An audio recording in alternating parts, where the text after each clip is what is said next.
Bismillahirrahmanirrahim. Banyak di antara kaum muslimin yang merasa cukup dengan taubat, seakan semua dosa pasti akan diampuni. Padahal ada dosa besar yang Allah tegaskan tidak akan diampuni jika seseorang meninggal dalam keadaan membawanya, sekalipun ia telah beramal sebanyak gunung. Lebih mengkhawatirkan lagi, dosa-dosa ini sering dilakukan tanpa sadar, seolah-olah hanya perkara sepele.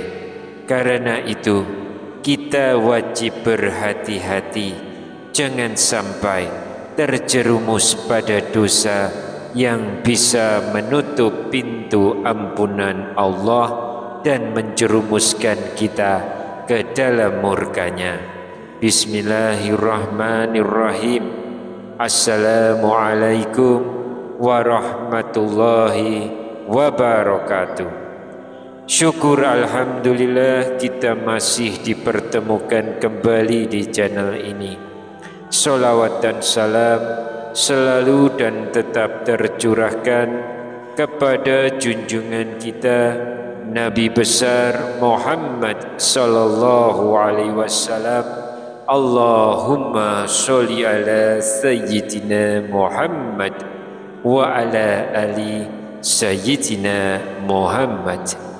Harapan dan doa saya, semoga sahabat-sahabatku semua senantiasa dikaruniai kesehatan, dilapangkan rezekinya yang halal dan berkah, diampuni segala dosa-dosanya, dipanjangkan umurnya dalam ketaatan, dan semoga kita semua tetap istiqomah di atas iman dan Islam hingga akhir hayat. Mari luangkan waktu sejenak untuk menuliskan salawat di kolom komentar.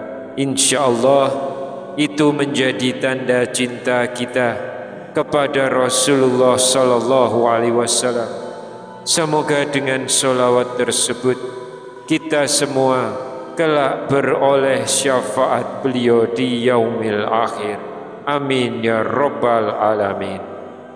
Sahabat beriman yang dirahmati Allah, setiap manusia tidak akan luput dari dosa, baik dosa besar maupun dosa kecil.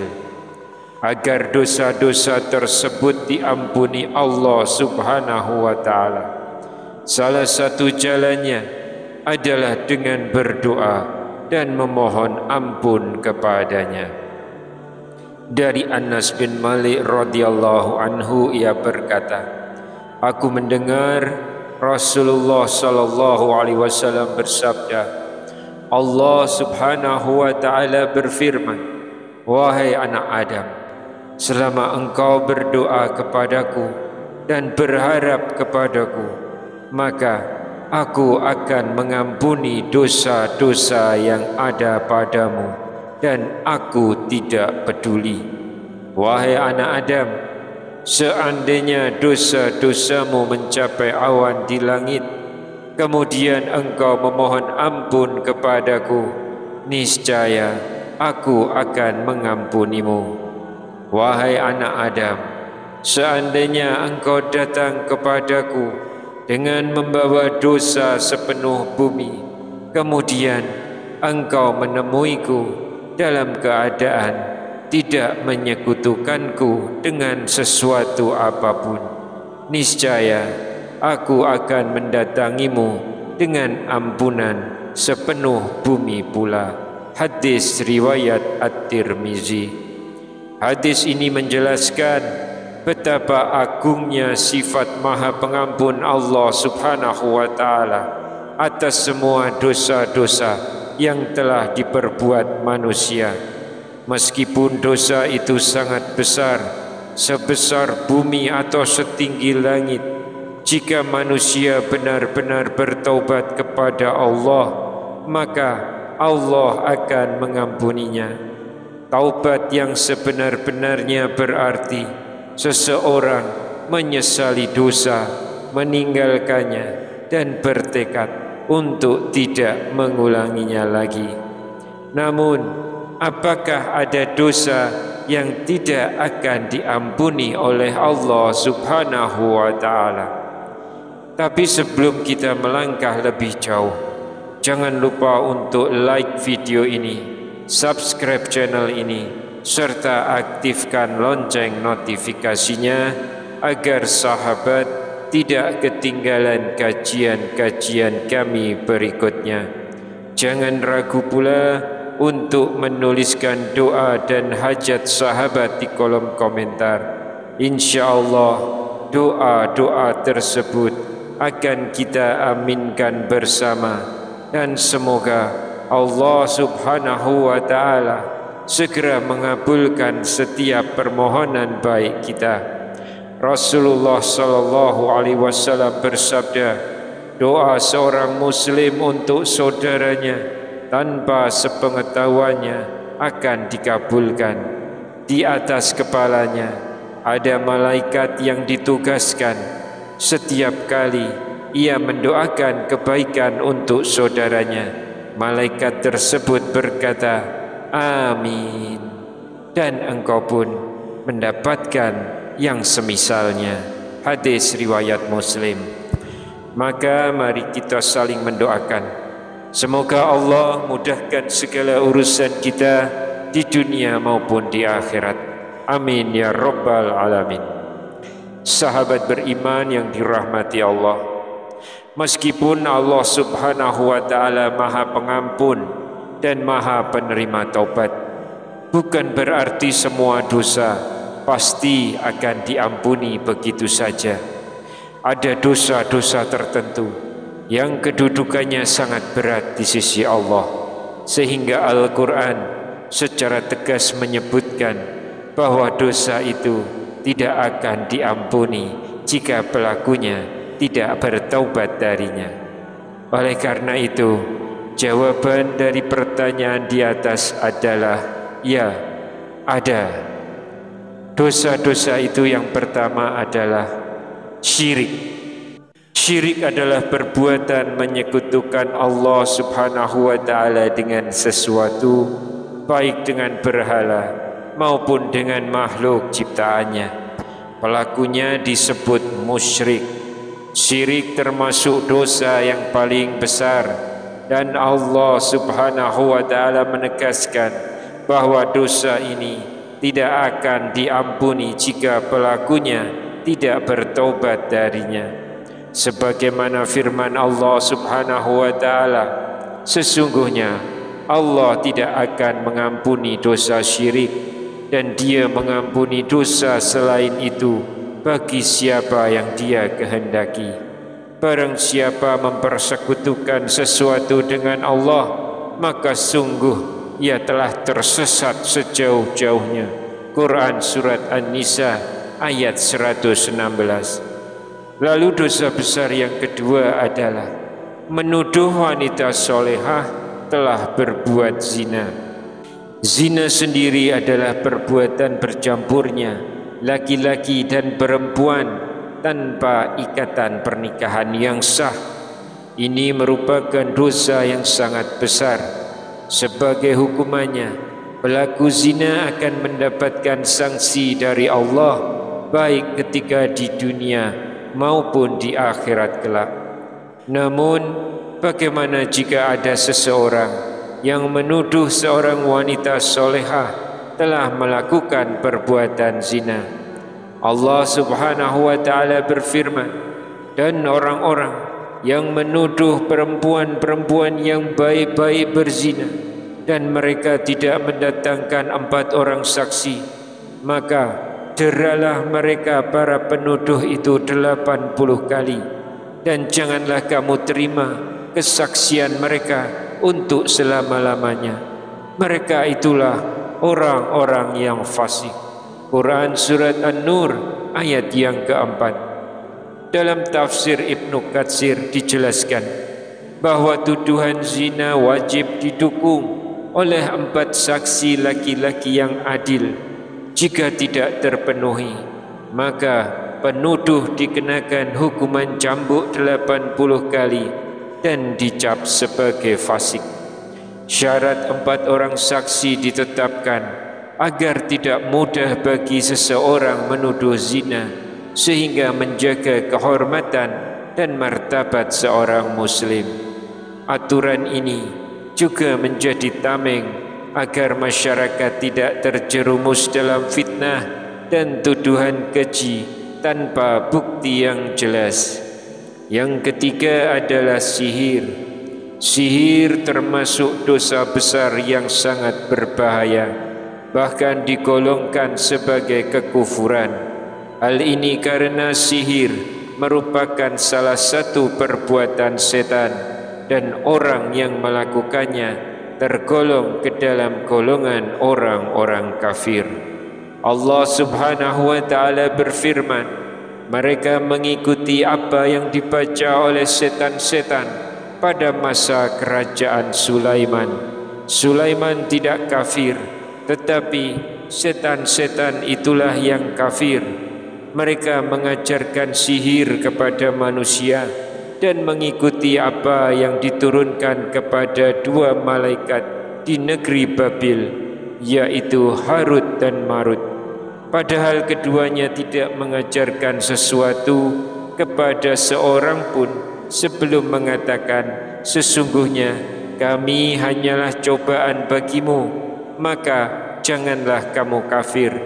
Lalu mereka mempelajari dari kedua malaikat itu apa yang dapat memisahkan antara seorang suami dengan istrinya. Tetapi mereka tidak akan dapat mencelakakan seseorang dengan sihirnya kecuali dengan izin Allah. Mereka mempelajari sesuatu yang membahayakan dan tidak memberi manfaat, dan sungguh mereka telah meyakini bahwa siapa yang memperjualbelikan sihir itu niscaya tidak akan memperoleh keuntungan di akhirat, dan sungguh buruk perbuatan mereka yang menjual dirinya dengan sihir sekiranya mereka mengetahui. Quran Surat Al-Baqarah ayat 102. Ayat ini menjelaskan bahwa sihir adalah perbuatan kufur karena berasal dari ajaran setan, dan orang yang mempelajarinya tidak akan mendapatkan keuntungan di akhirat. Para ulama menegaskan sihir termasuk salah satu dari 7 dosa besar yang membinasakan atau al-mubiqat, sebagaimana disebutkan dalam hadis sahih riwayat Bukhari dan Muslim. Rasulullah sallallahu alaihi wasallam bersabda, jauhilah 7 dosa besar yang membinasakan. Para sahabat bertanya, wahai Rasulullah, apakah itu? Beliau menjawab, syirik kepada Allah, sihir, membunuh jiwa yang diharamkan Allah kecuali dengan alasan yang benar, memakan riba, memakan harta anak yatim, lari dari medan perang, dan menuduh wanita beriman yang terjaga kehormatannya dengan tuduhan zina. Yang keempat adalah membunuh jiwa yang Allah haramkan kecuali dengan hak atau alasan yang benar. Maksudnya, manusia baik muslim maupun non-muslim haram untuk dibunuh tanpa alasan yang dibenarkan syariat. Allah Subhanahu wa ta'ala berfirman, dan janganlah kamu membunuh jiwa yang diharamkan Allah untuk dibunuh kecuali dengan alasan yang benar. Quran Surat Al-An'am ayat 151. Dalam ayat yang lain Allah Subhanahu wa ta'ala menegaskan, oleh karena itu kami tetapkan suatu hukum bagi Bani Israel, bahwa barang siapa membunuh seorang manusia bukan karena orang itu membunuh orang lain, atau bukan karena membuat kerusakan di bumi, maka seakan-akan dia telah membunuh semua manusia. Dan barang siapa memelihara kehidupan seorang manusia, maka seakan-akan dia telah memelihara kehidupan semua manusia. Quran Surat Al-Maidah ayat 32. Lalu apa alasan hak dalam Islam? Islam mengharamkan pembunuhan tanpa alasan. Namun ada beberapa kondisi yang dibenarkan syariat. Di antaranya yang pertama, qisas, yaitu hukuman mati bagi pelaku pembunuhan sesuai dengan firman Allah Subhanahu wa taala, dan kami telah tetapkan bagi mereka di dalamnya Taurat bahwa jiwa dibalas dengan jiwa. Quran Surat Al-Maidah ayat 45. Yang kedua, hudud bagi pezina muhsan, yaitu pezina yang sudah menikah dan tetap melakukan zina, hukuman rajam hingga mati berdasarkan hadis sahih riwayat Bukhari dan Muslim. Yang ketiga, hukuman bagi orang yang murtad, yaitu orang yang keluar dari Islam dan menolak kembali berdasarkan sabda Rasulullah sallallahu alaihi wasallam, barang siapa yang mengganti agamanya murtad, maka bunuhlah ia. Hadis riwayat Bukhari. Perkara murtad dalam Islam sering disalahpahami. Hadis tentang hukuman bagi orang yang keluar dari agama memiliki konteks sejarah dan politik di masa Nabi, ketika kemurtadan sering berarti pengkhianatan dan pemberontakan terhadap umat Islam. Ulama klasik pun menetapkan syarat-syarat yang sangat ketat, bukan untuk kasus keyakinan pribadi yang berubah diam-diam. Banyak ulama kontemporer menekankan bahwa prinsip utama Islam adalah tidak ada paksaan dalam agama. Quran Surat Al-Baqarah ayat 256. Sehingga balasan bagi orang yang murtad adalah urusan Allah di akhirat. Sedangkan di dunia, respon utama adalah dakwah, dialog, dan nasihat bijak, bukan tindakan sewenang-wenang. Yang kelima adalah memakan harta anak yatim. Memakan harta yang menjadi hak anak-anak yatim dengan cara yang batil adalah perbuatan zalim dan termasuk dosa yang sangat besar. Allah Subhanahu wa taala berfirman, "Berikanlah kepada anak-anak yatim harta mereka apabila mereka telah dewasa. Janganlah kamu menukar yang baik dengan yang buruk, dan janganlah kamu makan harta mereka bersama hartamu. Sesungguhnya tindakan menukar dan memakan itu adalah dosa yang besar." Quran Surat An-Nisa ayat yang kedua. Kemudian yang keenam adalah meninggalkan peperangan atau jihad di medan perang. Para ulama sepakat bahwa lari dari medan perang tanpa alasan syar'i termasuk salah satu dosa besar. Allah Subhanahu wa taala berfirman, "Wahai orang-orang yang beriman, apabila kamu bertemu dengan orang-orang kafir yang menyerangmu, maka janganlah kamu membelakangi mereka atau mundur. Barang siapa membelakangi mereka pada waktu itu, kecuali karena siasat perang atau hendak bergabung dengan pasukan lain, maka sungguh dia kembali dengan membawa kemurkaan dari Allah, dan tempat kembalinya ialah neraka jahanam, dan itulah seburuk-buruk tempat kembali." Quran Surat Al-Anfal ayat 15 dan 16. Sahabat beriman yang dirahmati Allah, demikianlah 6 dosa besar yang sangat dikecam dalam Islam, yaitu syirik, menuduh wanita solehah berzina, sihir, membunuh jiwa yang diharamkan, memakan harta anak yatim, dan lari dari medan perang. Perlu diingat, hanya syirik yang tidak akan diampuni Allah Subhanahu wa taala. jika pelakunya meninggal dunia tanpa bertobat.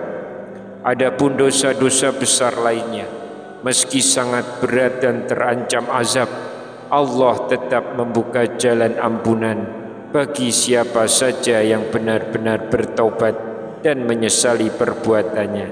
Hal ini sesuai firman Allah, sesungguhnya Allah tidak mengampuni dosa syirik dan Dia mengampuni dosa selain itu bagi siapa yang Dia kehendaki.